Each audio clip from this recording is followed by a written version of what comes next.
yabaye mu milliardaire mu gihumbi kimwe amajana 987 afite imyaka 31 hamacha umutunzi wa mbere kw'isi afite imyaka 39.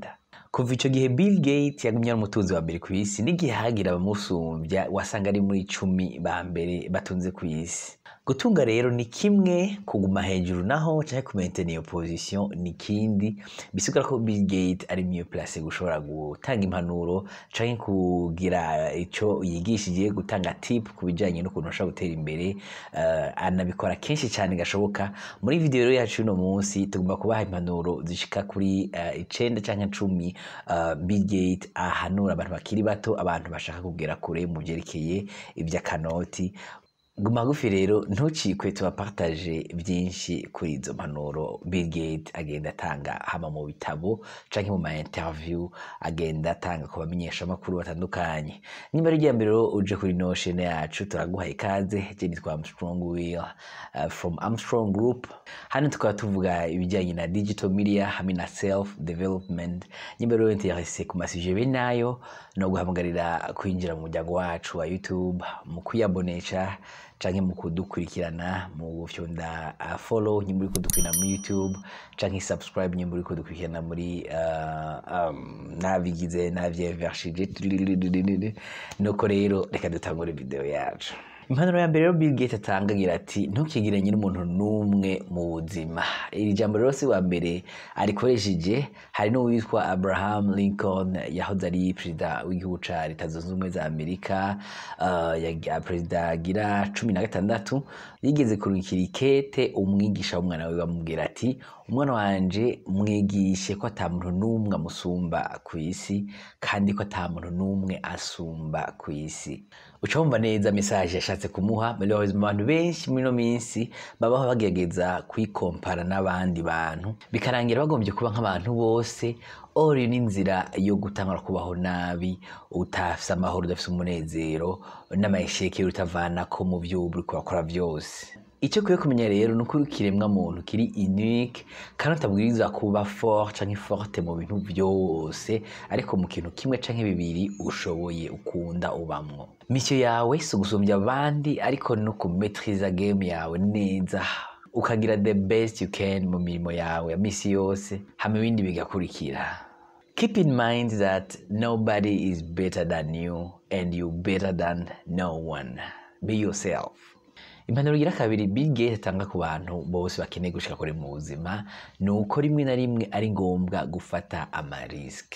Agira ati igihe cyiza cyo gufata amarisk kenshi gashoboka ni mu gihe ukiri muto kuko you got nothing to lose. Ntubeho nk'abandi bose, ntuvuge gusa indoto zawe ariko take action. N'igihe wibaza ko ata buryo ufise bwo gutangura icyo ugomba gushika ko nyimba ari business cyangwa ikindi kintu, burakora icyo ushoboye.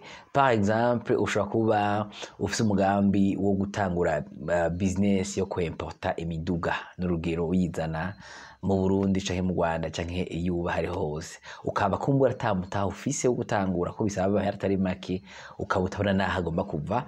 No kuvuga tangura ukora ibishoboka, umenye ukene mutaho ngana gute, démarche yo kuguriza modoka ukazizana mu gihugu rimwe bigenda gute, utangira ama recherche, ukore ibishoboka byose hame bikwirikira bigusanga mu nzira wariko watangwe, ariko utagize intambwe ngo utangure se no watanguye projet wirutuva utigeze utangura na kimwe, ukarinda upfa indoto igagenda muri kumwe mu kaburi atacu washoboye gushika.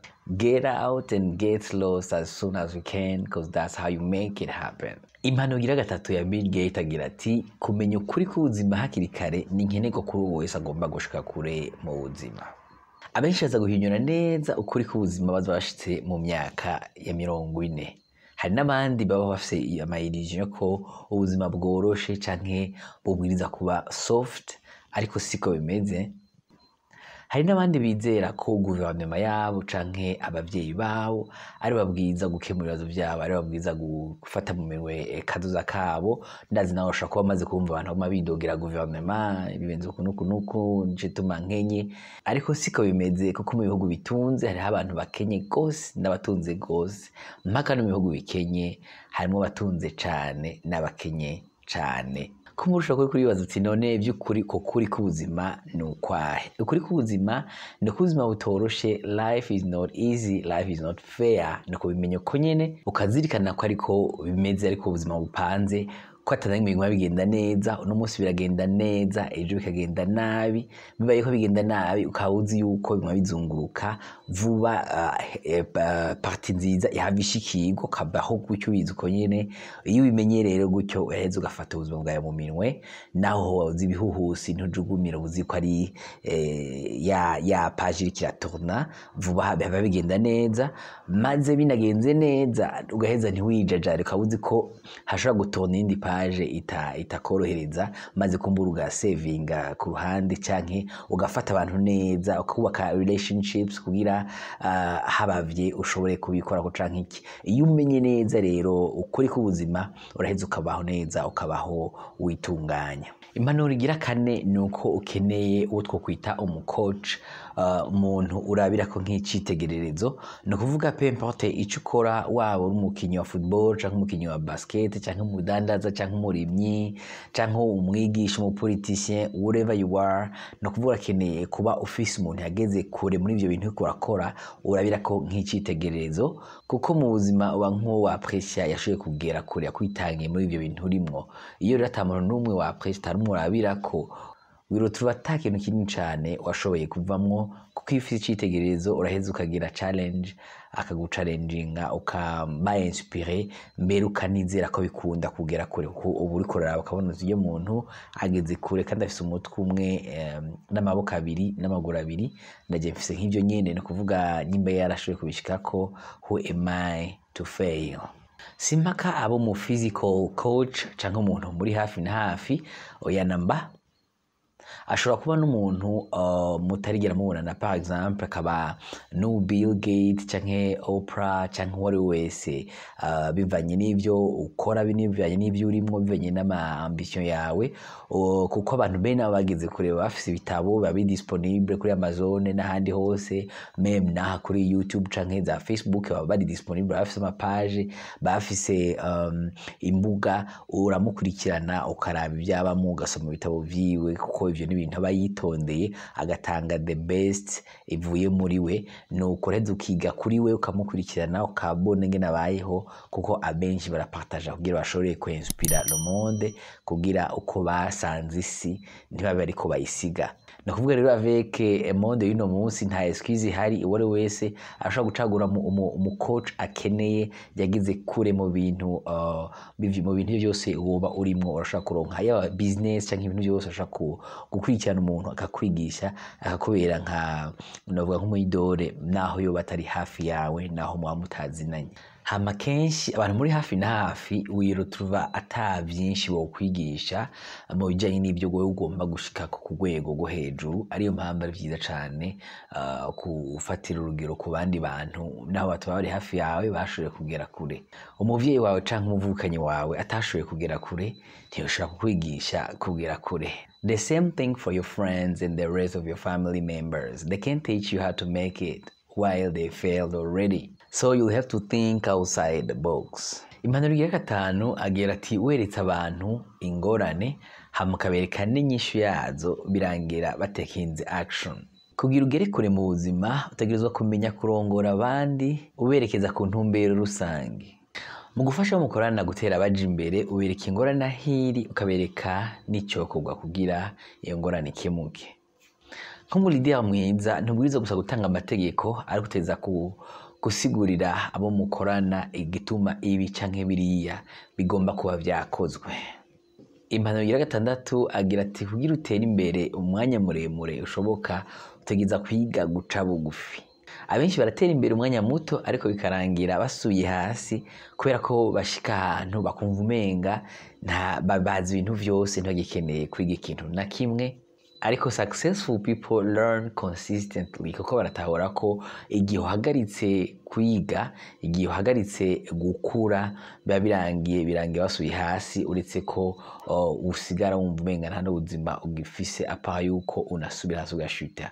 ku mpanuro igira ndwi agira ati dutangura ubuzima dufise indoto nyinshi kandi zikomeye cyane, ariko bajije umuntu wese ashikana imyaka 40 y'indoto ziwe zaruye, amahirwe menshi nuko azokwishura ko ari ubuzima.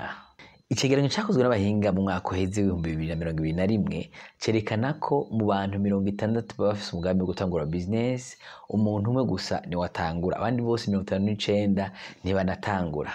Abantu benshi rero they don't like taking action to the point, naho baba batanguye bimeze nk'ibicumbagira gato gusa bavuga babivuyemwo kuko ntibafise the right mindset nk'uko twari tubivuga mu parti y'imbere. Utanguye ikintu gishasha, yaba business cyangwa ikindi kintu cyose wokora, you don't expect to go through a straight line. Uraza urihenda ugakora amakosa menshi bikanka bigasaba bikamera nk'ibikunda gushikaho umetriza akarere ugashobora kubyifatamwo neza ukabona inyungu mu byo uri korakora. Abenshi rero ntibasupporta ko biza biranka bisubira bigwa bivyuka niho hahagaze kuba ushobora kugera kure mu buzima. Impanuro igira 8 agira ati no gukorana n'abandi. Entreprise ya BillGates ariyo Microsoft yagize amasuccès ya mbere muri 1980 ariko atanguye partenariat na entreprise yitwa IBM. Kuva icyo gihe BillGates yaciye aheraho arondera abandi bokorana. Yarageze aho mbere afate ingingo yo gusinya partenariat n'umwe mu competitor biwe aribo Apple Computer. Abarundi nibo bayamaze ngo umutwe umwe ntiwigira inama kandi ngo ubugirigiri bugira babiri. Kugira ubwire kure rero mu buzima urakeneye gukorana n'abandi bantu, kandi naho uraba imicungararo yawe uravye abantu bageze kure, ndisi yo kusanga bafise ama equipe urasanga bakorana n'abandi bantu bageze kure bagira collaboration. Ni kuvuga rero babiri basumba umwe.